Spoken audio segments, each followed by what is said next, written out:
So we actually have some great news, and we have some new updates on the current $1.9 trillion stimulus package and on the new package that many call the biggest stimulus package we will ever see. Reports out this morning are indicating that the House is getting closer to a vote, and they are expecting to vote on this $1.9 trillion stimulus package on Friday. So yes, we did hear from Politico earlier yesterday, and they said we could potentially see the bill be voted on Friday or potentially Saturday. According to reports, this will happen on Friday, so in just 3 days. That is actually really good. Nancy Pelosi, she does not want to take this vote into the weekend if she doesn't have to. But what we do know is that the House committees are almost done with the package. They're getting closer. The only thing they have to do, the only thing that's left, is they have to go through the markup phase. This is something that could potentially take a day or two. I believe they already started it according to reports, but this is something that could take a little bit of time. So Nancy Pelosi believes that on Friday, that will be the soonest they can even vote on this bill. But she says, the report says that Nancy Pelosi wants to take up this vote as quickly as possible so that they can finally get it over to the Senate so they can take it up as well. They do not want to have anything holding up this vote. The great news, though, what we're hearing is that the problem with the $1.9 trillion stimulus package isn't necessarily the package in general. It's pretty much just one provision within the package. That is the $15 federal minimum wage increase. What we do know, according to reports, is that tomorrow the Senate parliamentarian is expected to rule on whether or not the $15 federal minimum wage can be included under the Senate's rule, under the Byrd rule. So, if the Senate parliamentarian rules against this provision, then all talks at this point as to whether or not we will see a debate are pretty much going to be moot, simply because we do not have to even talk about that. We do not have to even get into a debate over the $15 minimum wage if the Senate parliamentarian rules against it. Because according to the White House, President Biden would not want Chuck Schumer to try to overrule the Senate parliamentarian. So, in this instance, the White House and the Biden administration would simply try to back down and pass this at a later time. And I'll address that in just a minute. But if the Senate parliamentarian does rule in favor of this bill, and many expect that she might, then reports indicate that Joe Manchin is already putting together his own amendment in order to propose to the Senate sometime next week. So yes, Joe Manchin, one of the two Democrats in the Senate that actually opposed the $15 federal minimum wage increase, he's putting together his own proposal. But what is in this amendment? What could it be? Well, I'll get to that in just a second. So yes, Joe Manchin, who currently opposes the $15 federal minimum wage provision, is planning on his own amendment. And this amendment is for an $11 per hour minimum wage. Now you're probably thinking, so he's gonna oppose a $15 federal minimum wage increase, but he wants to put his own amendment out there for $11 per hour? Does it really make a difference, the $4 per hour? Some say yes, it's pretty much right in the middle of the $7.25 and $15 per hour increase. So what we are hearing is that Joe Manchin opposes the $15 federal minimum wage because he says keeping the minimum wage at $11 per hour for the state of West Virginia would be the best thing for the people within the state. But others indicate that $11 for people in West Virginia does not mean it's fair or just for people across the country. So why should the entire country stick to $11 per hour when just because one state senator believes that's best for his home state? Some are saying that it is just not right. Now, we do know that the $15 federal minimum wage wouldn't actually go from $7.25 to $15 immediately. It would take some time. But we do not know how Joe Manchin's amendment is actually going. We don't know what the text is going to look like and how it's going to be structured. However, some say that they expect it to look very similar to the $15 federal minimum wage increase provision. Some are saying that this will go from $7.25 to $11 in 4 years. And if this does, I think a lot of progressives are actually going to vote against this. I think Bernie Sanders is going to have a lot to say about this. But if it goes from $7.25 currently to $11 within 2 years, that's pretty much what the $15 federal minimum wage provision was doing anyway. It would just take off the last 2 years. So some experts are even saying that other Democrats might support the $11 minimum wage provision and hope that in just 2 years they can come back to the table and pass something even higher.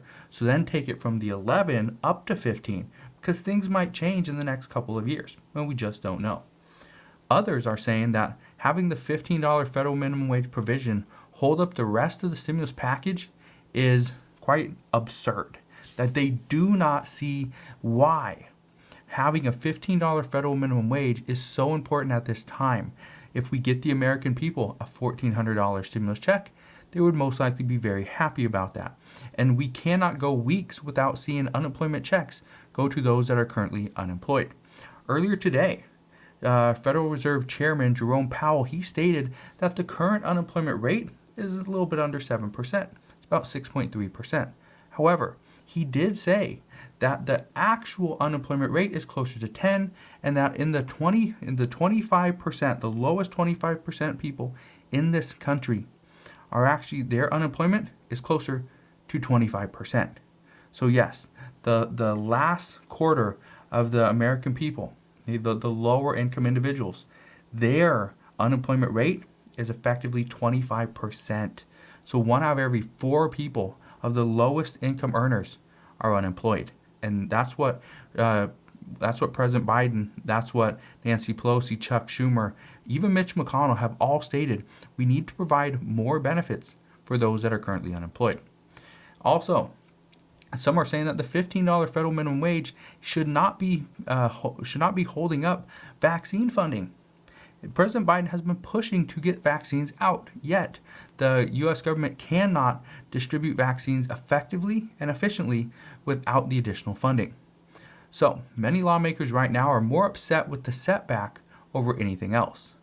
And according to Dick Durbin, and this is actually big news, Dick Durbin is saying that President Biden won't move forward on the potentially $3 trillion infrastructure bill until this $1.9 trillion stimulus package bill is actually passed. However, according to the Ways and Means Committee Chairman Richard Neal, he is saying that this new infrastructure bill that Dick Durbin says is going to be about $3 trillion, he says that that is the actual stimulus bill. What we are dealing with, this $1.9 trillion package, the American Rescue Plan, that is more of a COVID relief bill. So we will see more stimulus in the next bill.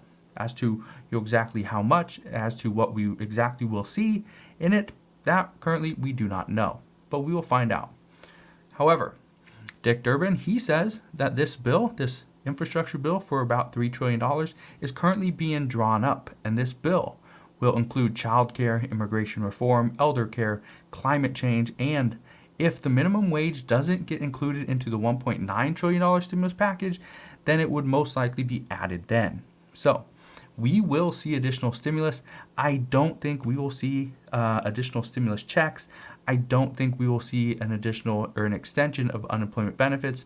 There might not be any additional tax credits, but we could see a lot of stuff for people on Social Security. We could see something for student loan forgiveness. We will most likely see some form of minimum wage increase if it doesn't happen here. But again, the big things are going to be child care, immigration reform, climate change, obviously with everything that happened in Texas. And people are fighting for a lot of stuff. So we'll see what happens there. Some experts are even saying that Republicans would be more on board in a few months than right now when it comes to the minimum wage provisions, especially if Republicans can get more of their provisions included in this bill. Okay? And when I say this bill, I'm talking about the infrastructure bill. But here's the big question. The big question right now that everybody seems to be asking is this: how willing will Republicans be to negotiate if Democrats do push through a large budget reconciliation bill on the heels of a newly passed $900 billion stimulus package and do not take into consideration any Republican provisions? So We won't know the answer to that until the infrastructure bill starts to really get addressed and starts to get negotiated. But I do expect Republicans are going to be a little bit more difficult to negotiate with if they don't get anything in this $1.9 trillion stimulus package. And if Democrats push through every single provision that Republicans have currently opposed. So here's what I can tell you right now. What I can tell you right now is everything seems to be hinging on the minimum wage provision. This includes the $1,400 stimulus checks, the $400 per week in unemployment benefits, the $3,600 and $3,000 child tax credits that we could potentially see monthly payments of come July. There's also $350 billion in state and local government funding. I think it's $170 billion, $160 somewhere around there for school funding. There's earned income credits, and there's a lot more, vaccine funding as well, and there's a lot more included. However, all this stuff is hinging on this minimum wage provision. Everything is. So what we know over the next few days is, like I've been saying for the past week, it's going to be a pivotal moment, because this is going to dictate exactly what we see, when we see it, and what we will eventually get from the U.S. government. So right now, the American people need to be really watching as to what is going to happen, because I can tell you right now, over the last few days, we've been seeing, ups and downs. They've been going back and forth. Democrats are fighting for certain things. Republicans say, no, we want this. Yet Republicans hold no power. Yet Democrats are having to negotiate with progressives to get exactly what they want so that they will actually vote on this bill. And this is the reason why Republicans are saying that Democrats are pretty much just doing what progressives want. This is pretty much just a progressive, payment to progressives to get them on board to vote on this bill. So we'll see what happens, but as always, as I know more regarding the stimulus package or even the upcoming infrastructure bill, I promise to keep you updated on everything that we hear. So just want to thank you guys for watching. Have a wonderful rest of your day, and I'll see you guys on the next one.